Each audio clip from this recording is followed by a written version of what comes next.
오늘도 클릭해주셔서 감사합니다. 시사경제 뉴스 채널 리얼리즘 이제 시작합니다. 미국 트럼프 대통령의 한국에 대한 방위비 분담금 압박이 점점 심해지고 있습니다. 한국 정부와 미 트럼프 대통령의 방위비 분담금 증액 비율에 대한 국가 간 입장 차이가 좁혀지지 않는 가운데 한국이 먼저 협상 주도권을 선점했다고 하여 화제가 되고 있습니다. 이에 미 국방부는 백악관에 주한미군 인원 감축안을 제시하면서 한국을 압박하기 위해 부단히애를 쓰고 있지만 일각에서는 트럼프는 절대 주한미군을 철수시키지 못할 것이며 한다 하더라도 이는 미국에게 엄청난 타격을 줄 것이고 더 나아가 일본에게는 재앙과도 같은 일이라 하여 화제가 되고 있습니다. 그럼 한번 살펴보겠습니다. Realism. 뛰어난 장사 수완으로 베스트셀러 작가까지 된 트럼프 대통령. 그는 미국 주둔 방위비 분담금에서도 자신의 장사치의 면모를 톡톡히 보이며 동맹국들과의 갈등을 심화시키고 있습니다. 특히 한국과의 입장차가 상당한데요. 한국은 주한미군 방위비를 13% 인상, 5년간 지속을 요구하는 한편 트럼프는 50% 안팎 오른 13억 달러와 1년에 한해 요구하고 있습니다. 두 국가 간 입장 차이는 좁혀지지 않는 가운데 VOA 보도에 따르면 미 하원 의원들이 한국과 5년 단위의 방위비 분담금 협정 체결을 촉구하는 내용이 포함된 2021 회계년도 국방수권 법안 수정안을 제출하였습니다. 이는 한국 측의 요구인 5년 지속안을 받아들이는 것으로 결국 이에 한국이 방위비 분담 협상에서 주도권을 선점했다는 평가를 받고 있습니다.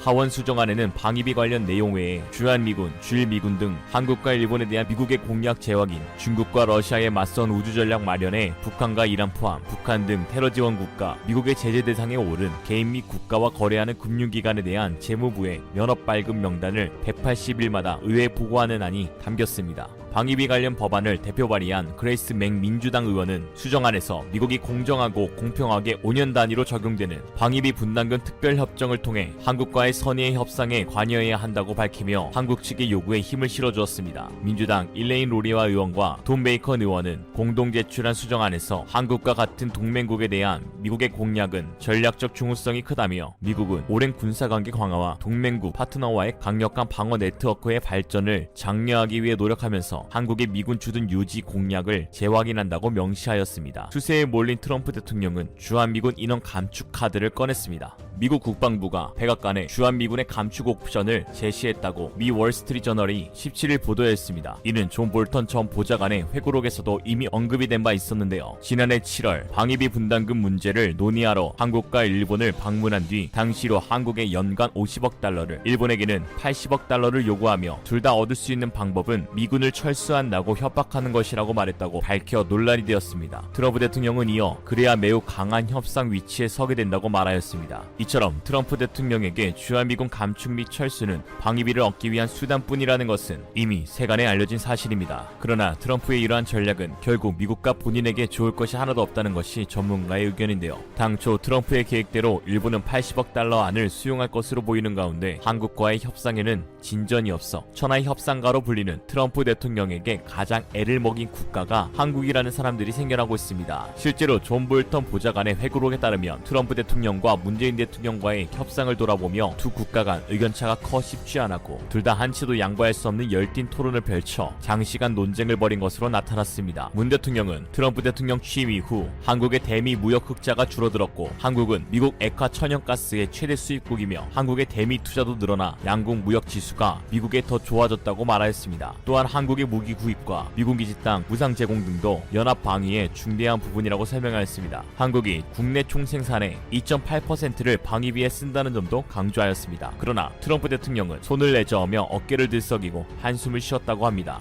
트럼프의 입장에서는 한국이 매우 까다로운 상대였을 것입니다. 일본의 아베 총리는 트럼프의 푸들이라는 별명이 있을 정도로 그간 트럼프의 온갖 무리한 요구에도 마다하지 않고 적극 수용하였습니다. 트럼프의 말 한마디에 아베는 옥수수 6천억 원치를 구매하였고 코로나19로 인해 극심한 경제 위기를 맞고 있는 가운데에서도 미국의 F-35를 24조 원치나 구매하였습니다. 트럼프가 일본에게 요구한 기존 4배의 10조 방위비도 결국 수락할 것이라는 분위기입니다. 이렇게 상대하기 수월했던 아베 일본 총리와는 달리 문재인 대통령은 트럼프의 속을 완전히 뒤집어 놓았습니다. 오죽했으면 도널드 트럼프 미국 대통령이 문재인 대통령을 상대하는 것이 정말 싫다, 한국인은 끔찍한 사람들이라고 표현한 것으로 알려졌습니다. 16일 레리 호건비 레릴랜드 주지사는 워싱턴 포스트 기고문을 통해 트럼프 대통령이 이 같은 발언을 했다고 폭로하였습니다. 호건 주지사는 한국 출신인 유미 여사와 결혼해 한국 사회라고 불리기도 하는 공화당계 인사입니다. 호지 주지사의 기고문에 따르면 지난 2월 7일 워싱턴 DC에서 공화당 주지사협회가 주최한 만찬에서 트럼프 대통령은 자신이 시진핑 국가주석을 얼마나 존경하는지, 친구인 아베 신조와 골프를 치는 것이 얼마나 좋은지, 북한 김정은 위원과도 얼마나 잘 어울리는지에 대해서 언급하며 한국의 문재인 대통령을 상대하는 것이 정말 싫다며 한국인에 대해 끔찍한 사람들이라고 표현했다는 것입니다. 트럼프 대통령은 미국이 왜 그동안 그들을 보호해왔는지 모르겠다며 그들은 우리에게 돈을 주지 않는다고 불평했다고 호건주 지사는 기고문에서 언급했습니다. 한국 정부가 거래의 달인이라던 트럼프보다 한 수 위였습니다. 당시 한미 방위비 분담금 특별협정 체결을 위한 양국 협상이 답보 상태에 빠져있던 상태였고, 주한미군 측은 미군 부대 내 한국인 직원들에게 잠정적 무급휴직을 시행할 수 있다며 압박한 직후였습니다. 호건주 지사는 아내인 유미 부인이 동석한 자리에서 트럼프 대통령은 아내의 모국인 한국에 대해 모욕적인 발언을 쏟아냈고 아내가 상처를 받고 속이 상했다는 것을 알 수 있었다면서, 하지만 아내는 예의 바르고 조용히 앉아 있었다고 덧붙였습니다.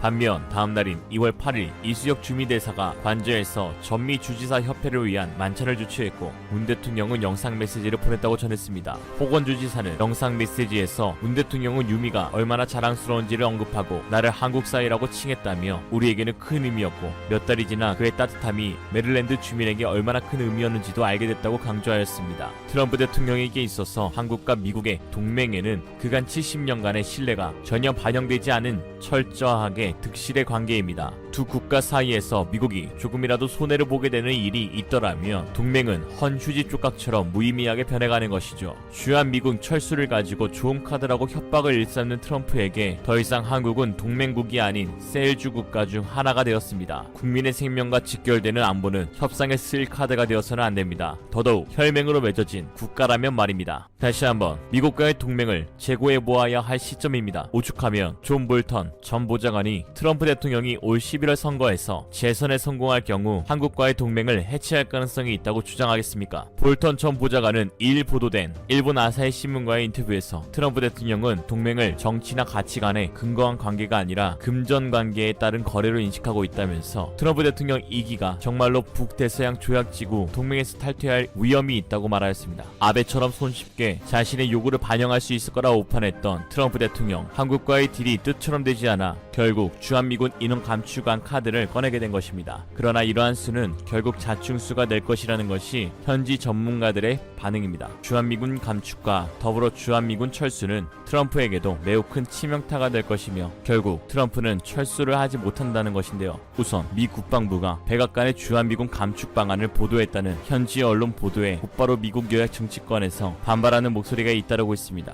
민주당 출신의 애덤 스미스 미 하원 군사위원장은 17일 민주당 계열 싱크탱크인 신민주 네트워크가 주최한 화상회의에서 주한미군은 북한의 전쟁 도발을 억제하기 위해 필요하다고 강조했습니다. 미국의 소리 방송에 따르면 스미스 위원장은 이날 회의에서 주한미군이 한국군과 협력해 북한의 전쟁 개시를 막아왔다고 믿는다며 우리는 한국과 이런 관계를 유지하고 싶고 그렇게 하는데 전념하고 있다고 강조했습니다. 그는 또 트럼프 행정부가 한미 간 방위비 분담금 협상에서 매우 공격적이었다면서 이에 동의하지 않는다고도 말했습니다. 이어 우리는 단순히 한국에 호의를 베풀고 있는 것이 아니라 미국이 세계 평화와 안전에 막대한 투자를 하고 있기 때문에 그곳에 있는 것이라고 덧붙였습니다. 심지어 공화당 의원들 사이에서도 반발이 나왔습니다. 펜세스 공화당 상원 의원은 17일 월스트리트저널 보도에 관련해 성명을 냈고 이런 종류의 전략적 무능은 지미 카터 수준으로 취약한 것이라고 트럼프 행정부를 비판하였습니다. 그는 이어 우리는 한국의 복리후생을 위해 미사일 시스템을 갖고 있는 것이 아니다. 우리는 미국인 보호를 위해 병력과 군수품을 갖고 있는 것이라고 강조하였습니다. 또 우리의 목표는 중국 공산당 지도부와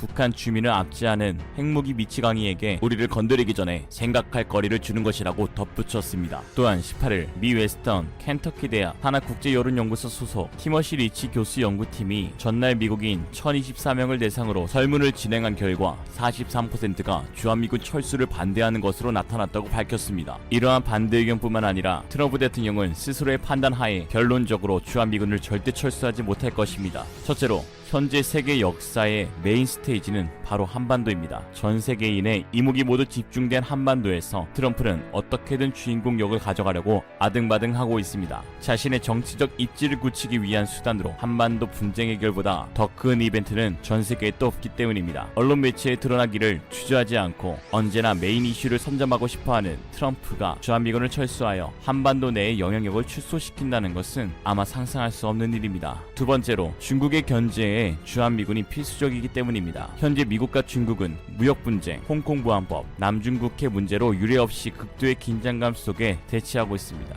세계 패권을 두고 치열하게 싸우고 있는 가운데 한반도는 정치적, 지리적, 외교적으로 두 국가 모두에게 매우 중요한 전략적 포인트입니다. 미국 입장에서는 중국을 견제하는 최전방의 요충지인 셈입니다. 한반도의 주한미군을 통해 북한을 넘어 중국에게까지 압박을 가할 수가 있으며 중국의 일변하는 빠른 동태를 파악하고 그에 맞춰 대응 전략을 세우는 핵심 멀티 기지로서의 역할을 감당하는 곳이 바로 한국입니다. 앞서 미국 의원들이 너나 할 것 없이 외쳤던 주한미군 주둔은 한국의 복리후생 개념이 아니라 오로지 미국을 위해 존재하는 것이다 라는 것도 이 때문입니다. 물론 트럼프의 말대로 주한미군 철수는 좋은 협상 카드가 될 수 있습니다. 그러나 그 카드는 뻥카입니다. 협박용인 카드를 만약 실제로 사용하게 된다면 이는 독이 되어 스스로 자멸하게 되는 최악의 수인 셈입니다. 세 번째로 주한미군 철수 시 미국의 태평양 최전방 방위기지는 일본이 되게 되는데 이는 일본에게 있어서 곧 재앙과도 같은 일이 됩니다. 곧 주일 미군의 인원 증감이 불가피하게 발생하게 될 것이고 이는 방위비 증감으로 이어질 수밖에 없습니다. 가뜩이나 10조라는 어마어마한 방위비에 부담을 느끼고 있는 일본은 손 쓸 수도 없이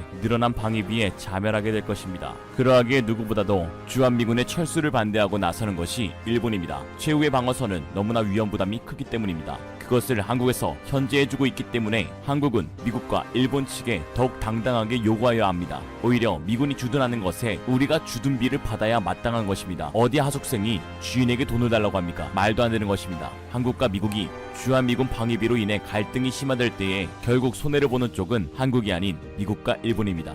이제 오늘의 결론입니다. Realism conclusion.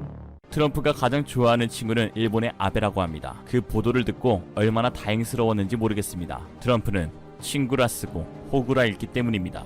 트럼프는 세계가 공인하는 장사꾼이라고 말합니다. 세계적인 대기업을 일군 CEO니까요. 그러나 요즘 트럼프의 행동을 보면 장사꾼보다는 오히려 동네 건달이라고 표현하는 것이 맞지 않나 싶습니다. 누구 하나 원한다고 말하지도 않았는데 대뜸 찾아와 지켜줄 테니 돈 달라고 협박하는 꼴이 뭐 동네 건달과 다를 바 없어 보였습니다. 동네 건달과는 상종하지 않는 것이 상책입니다. 똥이 더러워서 피하지 무서워서 피하진 않습니다. 다만 트럼프가 진정 정상적인 협상을 하길 원한다면 먼저 우리를 설득하여야 할 것입니다.